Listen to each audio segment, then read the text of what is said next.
ఈరోజు చాలా మహత్తరమైన రోజుగా మేము భావిస్తున్నాం. ఎందుకంటే మా మిత్రులు హుసేన్ అన్నగారి బర్త్డేకి ఆయన సత్కరించడానికి మేము మదనపల్లి నుంచి ములబాగులకు రావడం జరిగింది. అయితే బర్త్డే ఆయనదైనట్టు లేదు, బర్త్డే మాదైనట్టుగా ఆయన మమ్మల్ని సత్కరిస్తే విధానం ఆలోచిస్తుంటే ఈ సమాజంలో ఇలాంటి వ్యక్తులు పుట్టడం ఎంతో మనం చేసుకున్న పుణ్యంగా మనం భావించాల్సిన అవసరం ఉంది.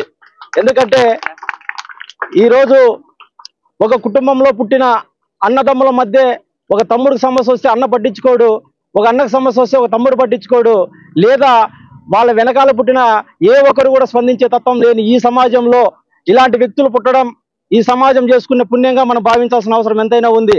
ఎందుకంటే ఆయన వయసు చిన్నదైనా అనేక సమాజం కోసం సమాజంలో ఎన్నో పనులు చేస్తూ సమాజానికి సంబంధించిన ఎన్నో సేవా కార్యక్రమాలు చేస్తూ ఈరోజు ఇంత ఘనంగా ఈ బర్త్డే వేడుకలు జరుగుతుంటే ఇది కదా వాస్తవం.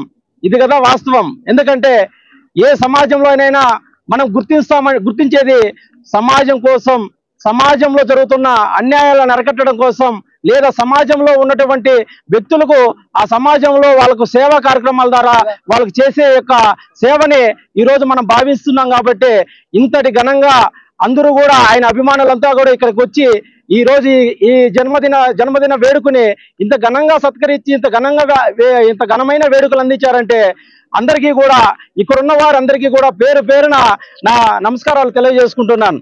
అలాగే ఈ సమాజంలో ఇంకా ఎంతో ముందుకు వెళ్లాల్సిన హుసేన్ అన్న గారికి ఆ కలియుగ దైవం సాక్షాత్తు ఏడుకొండల వెంకటేశ్వర స్వామి ఆశీస్సులు ఆయనకు, ఆయన కుటుంబ సభ్యులకు అష్టైశ్వర్యాలు, ఆరోగ్యాలతో, సుఖ సంతోషాలతో ఇంకా ఈ సమాజానికి సంబంధించి ఎన్నో సేవా కార్యక్రమాలు చేసేదానికి ఆయనకు దేవుడు ఇంకా కాస్త బలం ఇచ్చి ఇంకా కొంచెం ముందుకు నడిపించే బాధ్యత ఇవ్వాల్సిందిగా ఆ ఏడుకొండల వెంకటేశ్వర స్వామిని నేను మనస్ఫూర్తిగా కోరుకుంటున్నాను.